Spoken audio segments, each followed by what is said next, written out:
Good afternoon po mga kapatid. Welcome to St. Patrick's Church. Magandang hapon po sa ating lahat. Today Sundays is the Trinity Sunday. As we come to worship God in His Spirit and in truth, we would like to welcome each and everyone to our celebration of worship. To all our friends, loved ones, sa ating mga kapamilya, kasamahan, na mga kasama po natin through our YouTube channel, God bless your heart. May you find joy and peace as we study the Word of God. Mga kapatid, sa ating pong panimula, shall we all rise as we sing for our opening song, Adonai. Let us sing to the Lord.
Our second song, Blessed Assurance. Please be seated.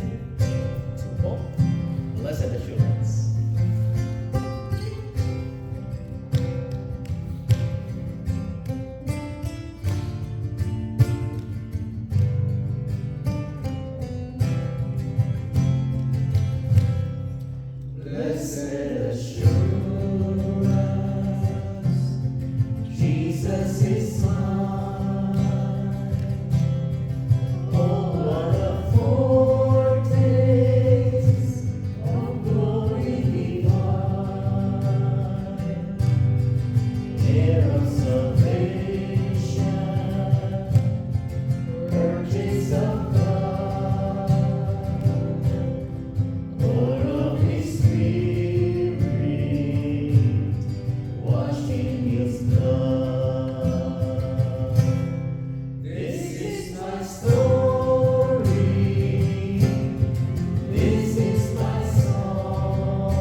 Blessed be the kingdom of the Father, the Son, and the Holy Spirit. Blessed be Blessed be the Holy Trinity, now and forever. O Lord, our Lord, how majestic is your name in all the earth. Let us pray. Almighty Creator and ever-living God, we worship your glory, eternal, three-in-one, and we praise your power, majestic, one in three. Keep us steadfast in this faith, defend us in all adversity, and bring us at last into your presence, where you live in endless joy and love, the Father, the Son, and the Holy Spirit, one God. Amen. And now, may this time mga kapatid, halina sama-sama ang ating Tagalog song. Pag-ibig po tayo lahat. Umawi sa Panginoon, halina sama-sama. Glory to God.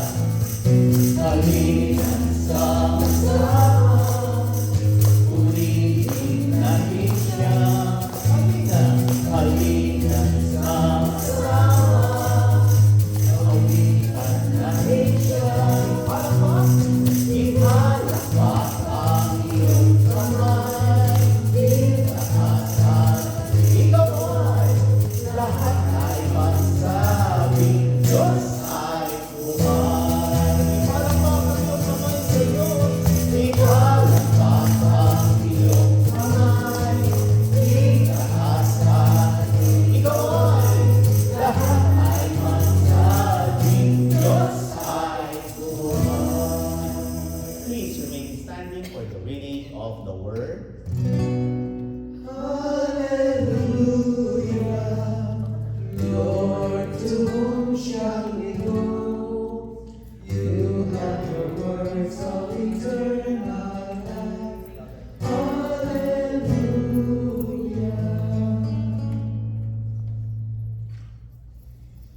The word of the Lord, according to Joshua, chapter 24, 14 to 15. Glory to you, Lord.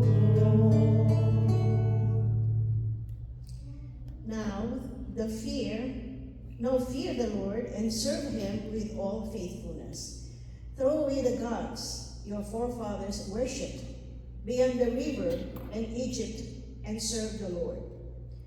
But if serving the Lord seems understandable to you, then choose yourselves this day whom you will serve, whether the gods your forefathers served beyond the river, or the gods of the Amorites, in whose land you are living. But as for me and my household, we will serve the Lord. This is the word of the Lord. Praise to you, Lord Christ. Please be seated. Praise to you, O Christ, purihin at pasalamatan ang ating Diyos na buhay. Sa linggo nito, mga kapatid, for this Sunday, it is our joy and our delight to share with you ang message po sa ating lahat ng Panginoon. So this now, our opportunity na tayo po ay tuturuan muli ng Panginoon. So God is our teacher sa inyong pong pag-aaral, pagbabasa ng Bible at pakikinig. Sometimes nakasulat po dyan sa ating PowerPoint for us na makita po natin ang nais na ipating sa atin ng Diyos sa hapon ito. So please prepare your Bibles, your notes, your pens, and let us begin with our study. Pansinin po ninyo mga kapatid, a house that belongs to God. Mga kapatid, ang tahanan na ang sabi na kung saan ang nagmamay-ari ay ang Diyos. Church, one of the greatest responsibilities God gives to any person, it is not simply I want to have a good career, right? Building a career. It is not acquiring possessions. Bagamat maganda po yun, don't get me wrong. Or gaining influence. But mga kapatid, God gives any person what we call a godly home. Amen? Yun po ang mahalaga. And in the end of his life, ito pong si Joshua, mga kapatid, stood before the people of Israel. Nakatayo siya sa bawat Israelita. And he is like a spiritual father na siyang nangunguna sa kanila. Joshua speaking the final words to a family. Gaya po, mga kapatid, sa isang pamilya. Now, Joshua had led battles. Marami na pong nagawa si Joshua, mga kapatid, because he is a warrior. He crossed the rivers, watched the walls fall, and Joshua had seen many miracles. Yet, mga kapatid, I would like for you to understand that all of these experiences, his greatest concern was not of military victory. Hindi yung tagumpay niya as a warrior, as a military one. But ano, mga kapatid, what his greatest concern? It was spiritual loyalty. Church, Joshua understood something every generation must learn. Ano po ito, mga kapatid? Pansinin po ninyo. A nation is only as strong as its home. And homes, mga kapatid, are only as strong as their commitment to God. Amen?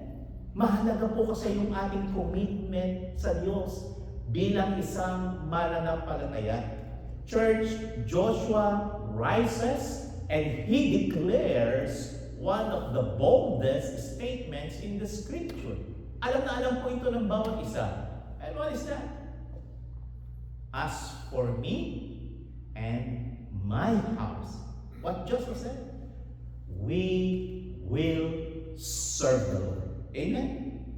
Napakaganda po ng isang pananalita na nagmumula sa isang ama ng tahanan, yung salitang, as for me and my house, yung aking nasasakupan. Ano po ang sabi niya? We will serve the Lord. Amen? Pag dumating po, mga kapatid, ang mga bagay sa ating buhay, that is not about a casual statement na binabanggit lang ni Joshua. No. It was a declaration of conviction. Mahalaga po kasi, mga kapatid, yung salitang our conviction. When it is Sunday, it is the Lord's Day. Amen? Kapag araw ng Panginoon, this is your day. Amen? Kanta nga Brother Felix, di ba? This is the day that the Lord has made. Oh, it is God has made in your life.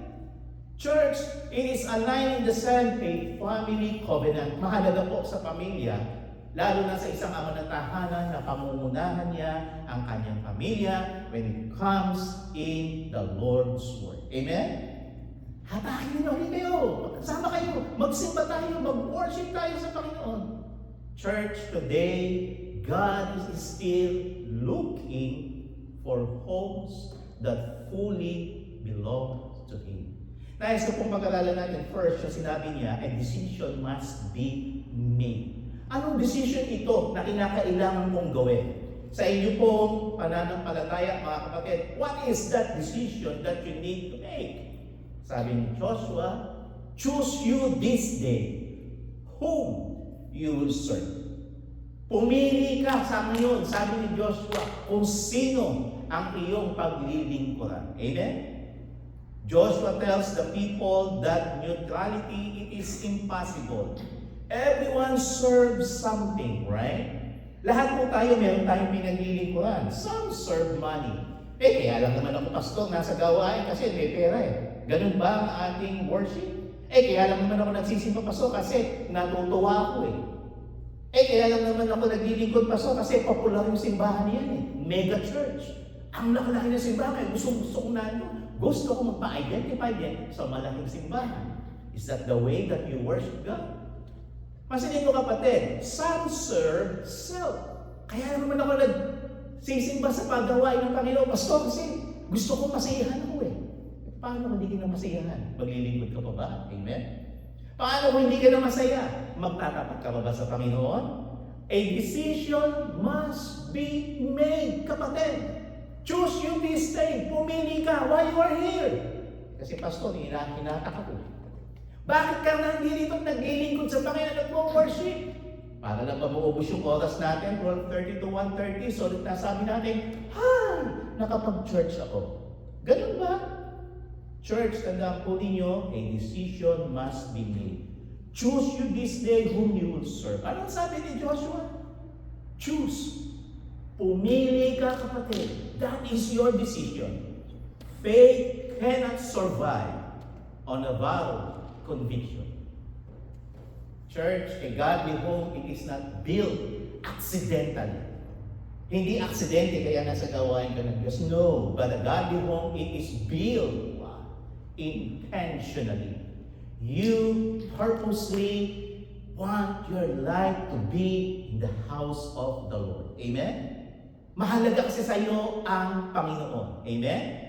Mahalaga kasi sa iyo ang gawain ng Diyos. So you choose that particular day. At ang sabi nga, it is built intentionally. Naalala niyo po ang isang bangka. A boat that is tied to a particular nakanato doon sa wood. Diba gano'n naman ang dapat gagawin kapag dumaon na, dapat itali mo yung, di ba, yung bangka para hindi siya anurin, right? So a man tied his boat loosely to adapt before going to sleep. Nalimutan niyang itali ng mahigpit. During the night, what happened? The rope slipped free. Nakalag. The current slowly carried the boat away. Pasinin mo, church. The morning, he was miles and miles and miles away from the shore. Malayo-malayo na ang bangka. Church, he didn't drift away in one violent moment. He drifted yung bangka little by little by little. That is how many homes, mga kapatid, move away from God. Ano yung pastor? Not through open rebellion, but through gradual neglect.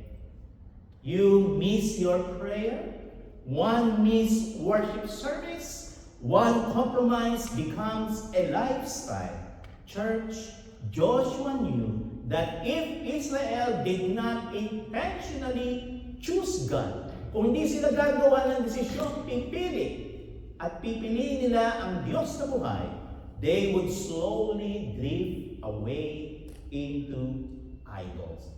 Kaya sabi niya, choose you this day whom you will serve. A decision must be made. Secondly, ang sabi, godly leadership begins with, saan daw nagsisimula yun? As for me. Nais ko pong maintindihan niyo, mga kapatid, nagsisimula ang lahat sa akin. Hindi dahil sa Kanya, kaya ako nandito. You get my point? Godly leadership begins with as for me. Joshua, before he says, my house, ano sabi ni Joshua? As for me. Yun ang desisyon niya. As for me. Bakit siya gumawa ng desisyon? Hindi dahil sa nag-church si kapatid, kaya ako nandito. No. It must be your decision. You choose you this day. And Joshua said, as for me. Ano sumunod? Me and my house. Doon naman po dumako ang ikalawang sentence. Kaya una gumawa siya ng desisyon, as for me, walang nagtulak sa kanya, walang nag-influence sa kanya, naggumawa ng masama, o hindi, sumunod siya sa tama. Ano yun? As for me and my house, we will serve the Lord. Church, spiritual leadership always starts personally. Magkaroon po tayo ng tinatawag na personal evaluation. Lord, napakabuti mo sa akin, pero nalimutan pala kita. Lord, ang tapat-tapat pala sa buhay ko, binigyan mo pa ako ng isang taon sa buhay ko. And yet, hindi ko nakita yung kahalagahan ng kabutihan mo. And yet, siniraan ko kita. And yet, nireject ko kita. And yet, hindi ako nagpagamit sa iyong ministeryo. Church, you may not lead your family when you refuse to go first yourself. Right? Parents, mga magulang, parents cannot expect children to love God while they themselves neglect Him first. Right? Mahirap mong sabihin sa iyong mga anak, magsimba ka. Ikaw naman ay wala sa simbahan, di ba? Anak, magtapat ka sa Diyos. Mag-offer ka, magbigay ka. Kasi kung wala ang gawain ng Panginoon, wala rin tayo. Pero wala rin siya. Church, you cannot expect that until makita sa atin. A home cannot become spiritually strong if its leaders are spiritually passive. Joshua did not say, "As for the priest," no. Joshua did not say, "As for the nation," no. Joshua did not say, "As for my sister and brothers," no. Ano sabi ni Joshua? "As for me," ako. Kasi alam niya, siya ang haharap sa Diyos, hindi ikaw. Amen? Tandaan mo, kapatid, magsusulit tayo sa Panginoon. We will give an account, each and every one of us, in the throne of God. At kapag tayo nakaharap sa Diyos, hindi natin pwedeng sabihin, "Panginoon, kasi si kapatid." No. God will judge you and God will judge me personally. Not because your brother, your sister, but He will judge us righteously. Amen? Pwede kang magsinungaling sa kapatid, pwede kang magsinungaling kay pastor, pwede kang magsinungaling sa kapwa, mananampalataya, pero hindi ka pwedeng magsinungaling sa Diyos. Amen? Kaya magtapat na po tayo, kapatid. "As for me and my house," Joshua said, "we will serve the Lord." Naalala po ninyo ito, mga kapatid, a thermostat and a thermometer. Paano ba magkahawig, pastor? Di ba? What is a thermostat and what is a thermometer? A thermometer only reflects the temperature around it. Di ba? Ang init-init ngayon. Ay, kaya pala, nasa 100 tayo ngayon. Lalo na siguro sa valley. Mas mainit, di ba? That is the thermometer. It only reflects the temperature around it. And what is a thermostat? Ikaw mismo ang nagsiset. A thermostat changes the environment that you choose. Joshua, my friend, ang sabi ko, he was a thermostat.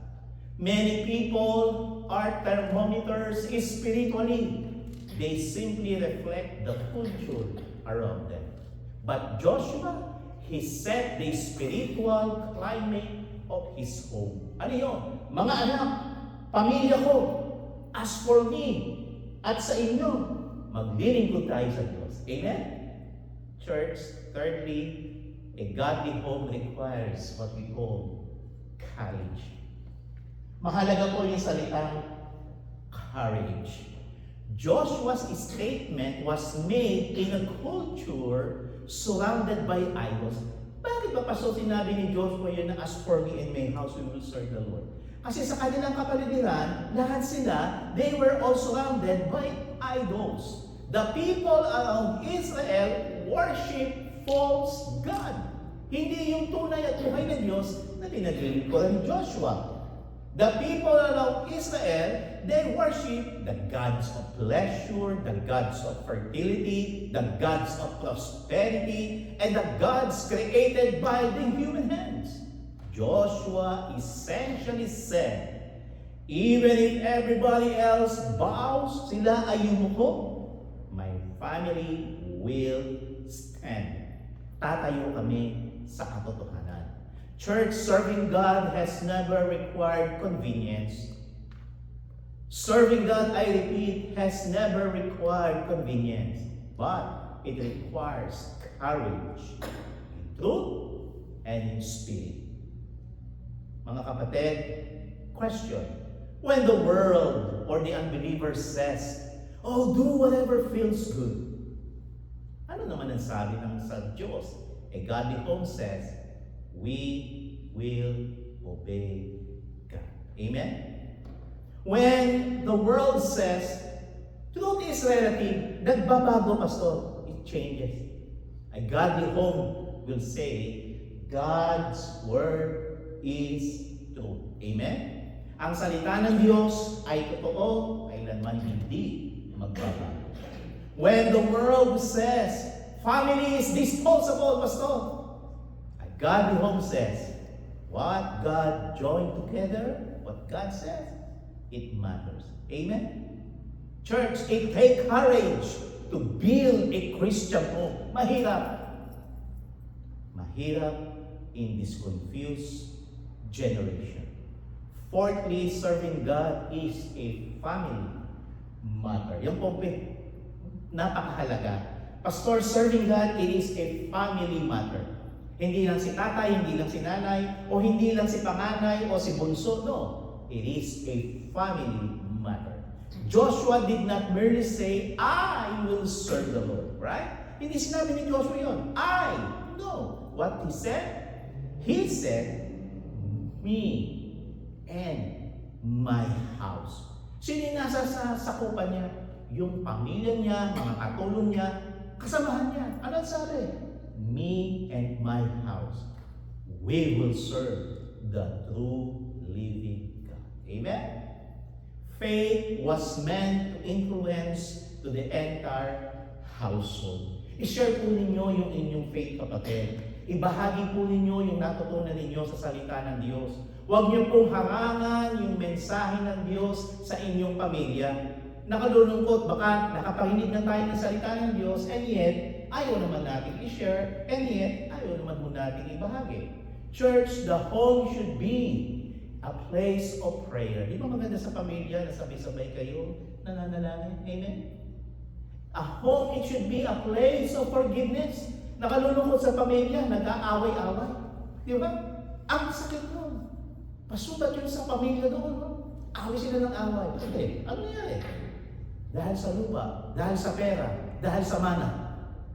A home, it should be what? A place of forgiveness, a place of worship. Paano mag-worship? Wala ka.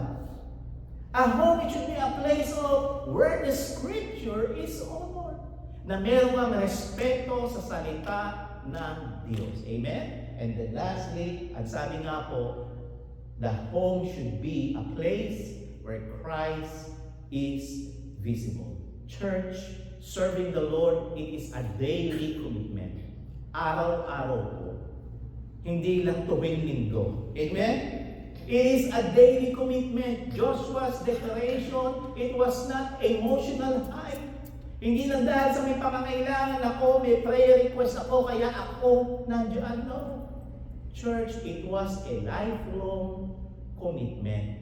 Serving God, kapatid, it is not Sunday activity. Ang paglilingkod po sa Diyos, hindi lang kapag araw ng linggo.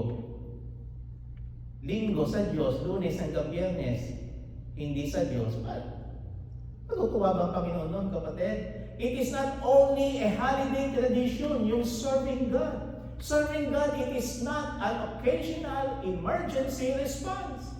Na may pangangailangan ako, kapatid ni Pastor, kaya ako nasa gawain ng Panginoon yun. Di ba lagi gusto natin, sa ayaw natin hindi, di ba gusto natin lagi blessing? Sino may ayaw ng blessing? We love blessing. We like to be blessed. But, did you notice? We want to be blessed by God, and yet, ang problema, ano naman natin? Makinig at sumunod. Gusto lang natin Kristiyano tayo pag linggo. Pero kapag ka-Lunes, Martes, Miyerkules, di ba? Hindi na tayo sa gawain ng Panginoon. No. Kapatid, it is a daily, anong sabi sa muli? It is a daily commitment.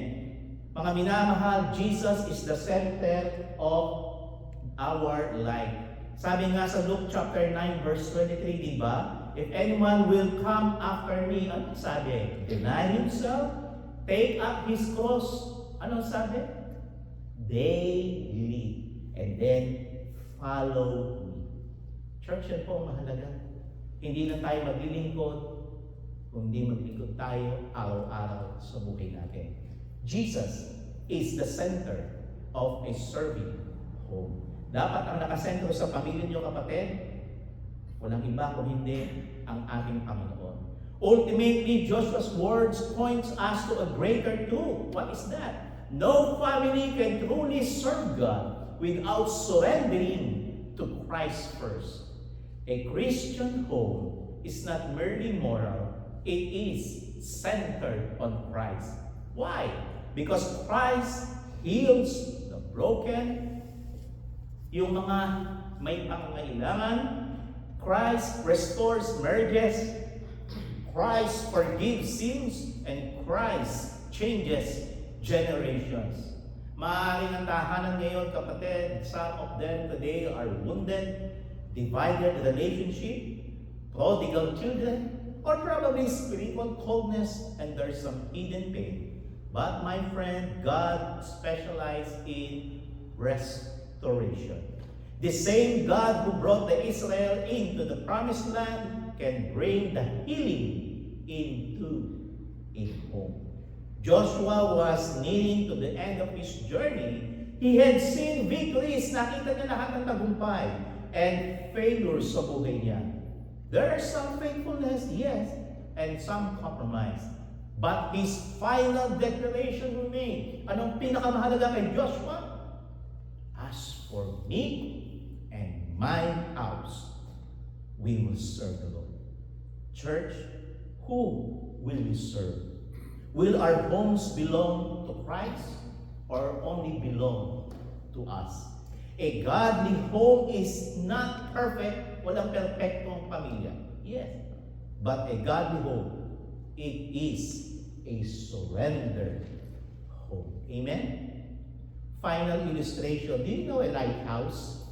Di ba sa lighthouse stands through the storm, darkness, and crashing waves? Nakatayo pa rin yung lighthouse kahit may bagyo. It does not move with the wind. It remains fixed with the light guiding the others. Church, God is calling Christian families to become like a lighthouse in a dark world. Not perfect, not flawless, but God called us to be faithful. May every parent, grandparent, may every husband and wife, and every believer be able to say, what's that? As for me and my house, we will serve the Lord. Amen? Shall we pray? Heavenly Father, we come before you today with grateful hearts, acknowledging that you alone are God. Thank you, Lord Jesus, for your faithfulness, your mercy, and your love toward our families and our homes. Lord, as Joshua declared, as for me and my house, we will serve the Lord.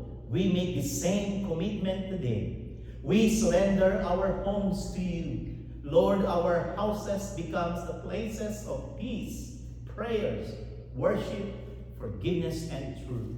Strengthen us, every parent, to lead with wisdom and grace. Strengthen every marriages with love and unity.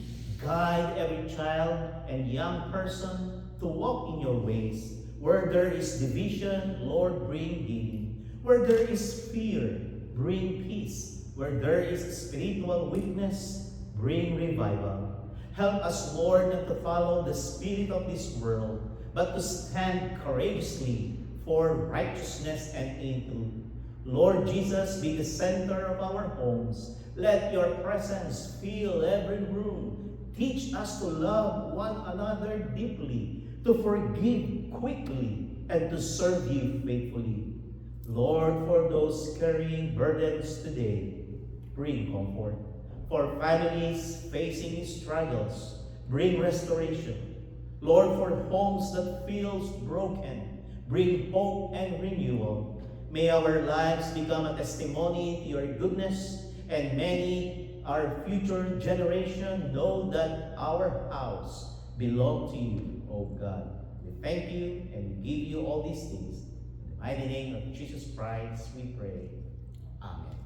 Shall we sing? Amen.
gathering our gifts, let us sing, give thanks with a grateful heart. God bless you.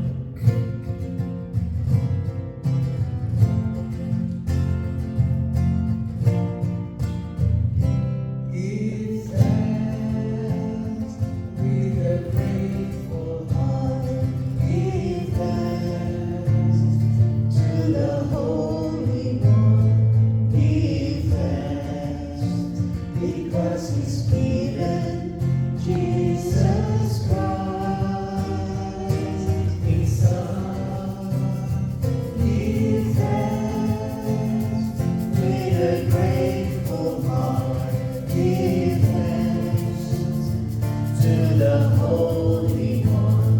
Give thanks because He's given Jesus Christ, His Son. And now let the winds say, I am strong. Let the poor say, I am free, because of what the Lord has done for us. And now let the winds say, I am strong. Let the poor say, I am rich, because of what the Lord has done for us. Give thanks. Yes, Lord, we give thanks and praise. We give thanks. And all the people will say, We give thanks. Amen. Shall we proceed with our Eucharistic prayer?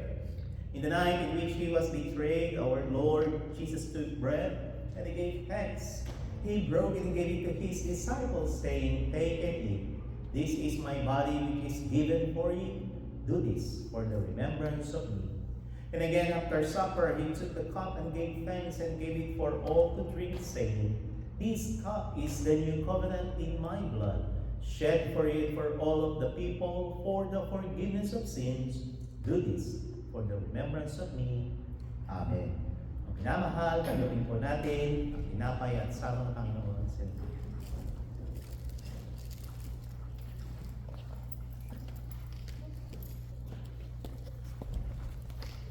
Saying in the body and blood of Christ broken and shed for you. The Alma, the body and the blood of Christ broken and shed for you. The body and the blood of Christ broken and shed for you. Yeah, the body and the blood of Christ broken and shed for you. The body and the blood of Christ broken and shed for you. The body and the blood of Christ broken and shed for you. The body and the blood of Christ broken and shed. The body and the blood of Christ broken and shed for you. Felix, the body and the blood of Christ broken and shed for you. The body and the blood of Christ broken and shed for you. The body and the blood of Christ broken and shed for you. The body and the blood of Christ broken and shed for you.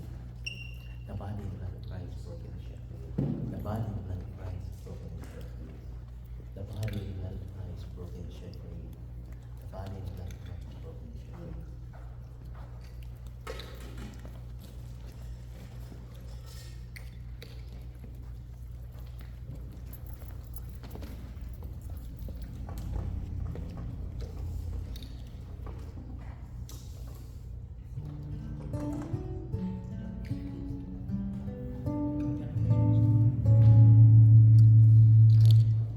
As the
You bring us to life, call us to freedom, and move between us with love.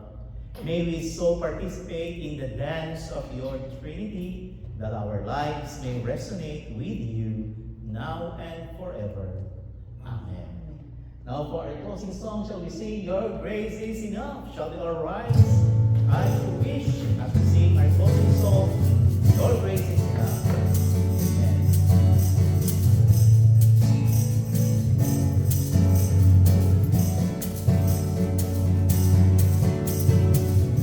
Great is your faithfulness, O God. You wrestle with the sinner's heart. You lead us by to water and to mercy, and nothing can keep us apart. So remember your people, remember your children, remember your promise, O God.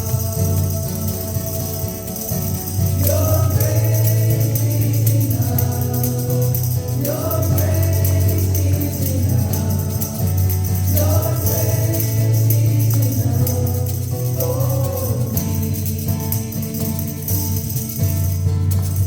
Great is your love and justice, God. You use the weak to lead the strong. You lead us in the song of your salvation, and all your people sing along. So remember your people, remember your children, remember your promise, O God. Your grace is enough, your grace is enough, your grace is enough for me. Oh God, your grace is enough, better reaching around to us. Your grace is enough for me. God, I see your grace is enough. My heart in your love. Your grace is enough for me. Your grace is enough. Your grace is enough. Your grace is enough for me. Amen. God bless each and everyone. See you at the chapel. Amen.